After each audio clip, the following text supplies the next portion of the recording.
My name is Ashley. Standing in the silent backyard, surrounded by stunned relatives, I felt a mix of exhaustion and frustration.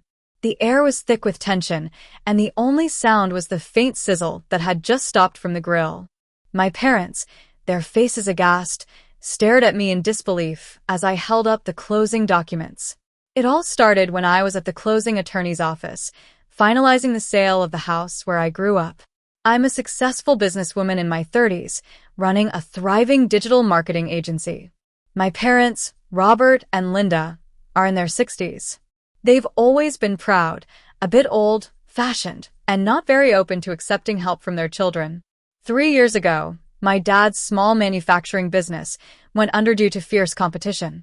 They were on the verge of foreclosure, and the bank was ready to take their house. I couldn't stand by and watch. I used my savings and took out a small loan to buy the house for $350,000, paying off their mortgage. I let them stay there rent-free, only asking them to cover the utilities. They were embarrassed about needing my help and asked me not to tell the extended family, so I kept quiet. Over the past 3 years, their financial situation improved. Dad got a job at a local factory and Mom started working part-time at a bookstore. They paid off their other debts. I sat down with them to discuss options. They could buy the house back at the current market value of $480,000, or I'd sell it and help them find a more affordable place. But they didn't seem interested in either option. On the day of the closing, as I was signing the final documents with the attorney, Ms. Emily Thompson, my phone started buzzing with photos from the family group chat. My family was having a big backyard barbecue at what they thought was my parents' house, but it was mine. Mom was excited about sharing the expansion plans. My brother, Ryan, in his 35s, was eager to see the blueprints, and my aunt, Carol, was praising my parents for being so generous to make room for everyone. I showed the messages to Ms. Thompson.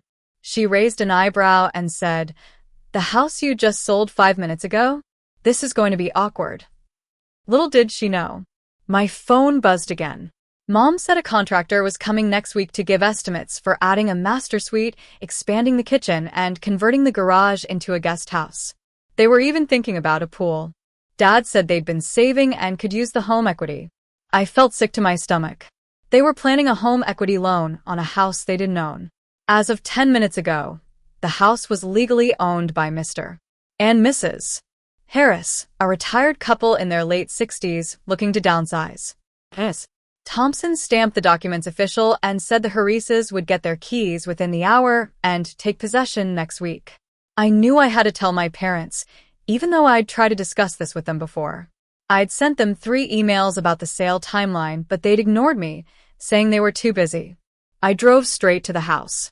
The backyard was full of relatives. Ryan spotted me and said, "You made it. Come see the renovation plans." The sketches on the whiteboard showed a huge master suite, an expanded kitchen, and a converted garage, estimated to cost $150,000. Mom came over, beaming, talking about how wonderful it would be. Dad joined us, saying they'd use the home equity. I told them they couldn't take out a home equity loan on this house. Dad scoffed, saying they'd owned it for 30 years. I quietly said, "I paid off the mortgage 3 years ago when you were facing foreclosure." The backyard fell silent. I pulled out my phone and showed them the email I'd sent 3 weeks ago. Mom waved it off, saying they'd talk later. But there was no later. I told them I'd closed the sale 3 hours ago and the Harrises would take possession on Monday. Ryan didn't believe me. I pulled out the closing documents. Dad's face went pale. Aunt Carol was shocked. Mom started to cry, asking where they were supposed to go. I reminded them I'd been asking them to discuss this for 6 months. I offered them a rental property in a nearby neighborhood at a discounted family rate, but they'd never responded. Ryan said it was a bad neighborhood. I told them it was in their price range.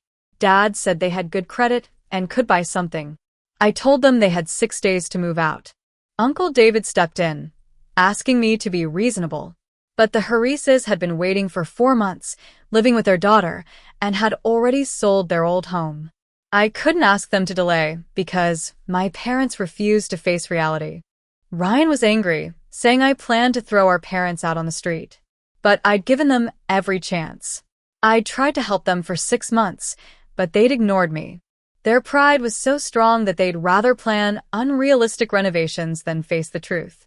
Finally, I left them with instructions to pack and find a place. On Monday morning, I arrived at the house. My parents' cars were gone. The Harises arrived, excited.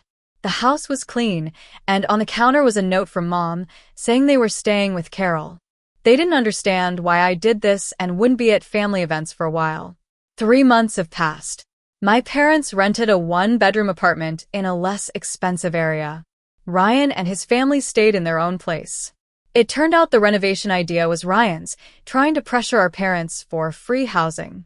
Mom sends occasional texts about family news, but Dad doesn't contact me. The Harises send me pictures of the house, which looks better than ever. I still have the closing documents, a reminder of how I saved the house and how my parents chose pride over planning. I'm not sorry. I did what I had to do for my own financial future.